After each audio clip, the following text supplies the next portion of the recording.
এই প্রথম বাড়িতেই বানালাম খেজুর রস দিয়ে খাঁটি খেজুর গুড়, নলেন গুড়। নমস্কার, একটা নতুন ভিডিওতে সকলকে স্বাগত জানাই। আগেই বলে রাখি, এই ভিডিওটি যখন করেছিলাম তখন কিন্তু নিপা ভাইরাস ছিল না, একদম শীতের প্রথম দিকে।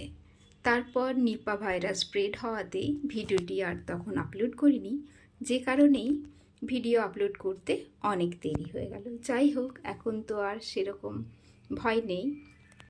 অনেক সময় শুনি খেজুর গুড়ের মধ্যেও নানা রকম ভেজাল দেওয়া হয়, যেমন ওর সাথে চিনি মেশানো হয়, কখনো আখের গুড় মেশানো হয়, এইসব শুনে থাকি।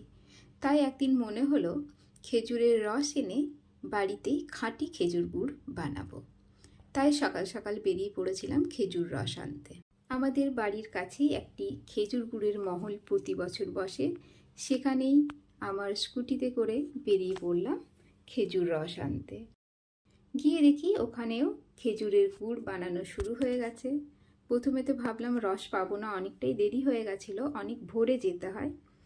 কিন্তু তখন প্রায় 6:30 বাজে। গিয়ে জিজ্ঞেস করলাম খেজুরের রস পাওয়া যাবে?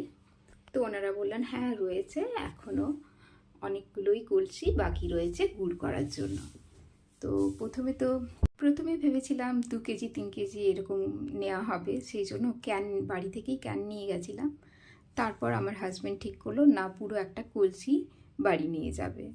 তো ওনাদেরকে বলা হলো কলসি সমেত নিয়ে যাচ্ছি, একটু পরেই আপনাদেরকে ফেরত দিয়ে যাব।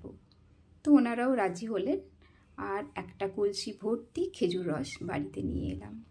বাড়িতে আনার পর কিছুটা কাঁচা রস আমরা সবাই মিলে খেলাম, একদম টাটকা তাজা খেজুর রস।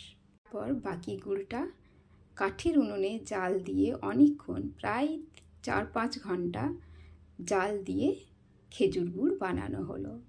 প্রায় 7-8 লিটার তো হবেই খেজুর রস যেটা ছিল, সেখান থেকে 1 থেকে 1.5 লিটার মতো খেজুর গুড় তৈরি হলো। যাই হোক, কষ্ট অনেকটাই করতে হলো অতক্ষণ জাল দিয়ে বসে থাকা, কিন্তু শেষমেশ খাঁটি খেজুর গুড় পেলাম। আজকের ভিডিওটা কেমন লাগলো? ভালো লাগলে লাইক, শেয়ার, সাবস্ক্রাইব করো। Thank you.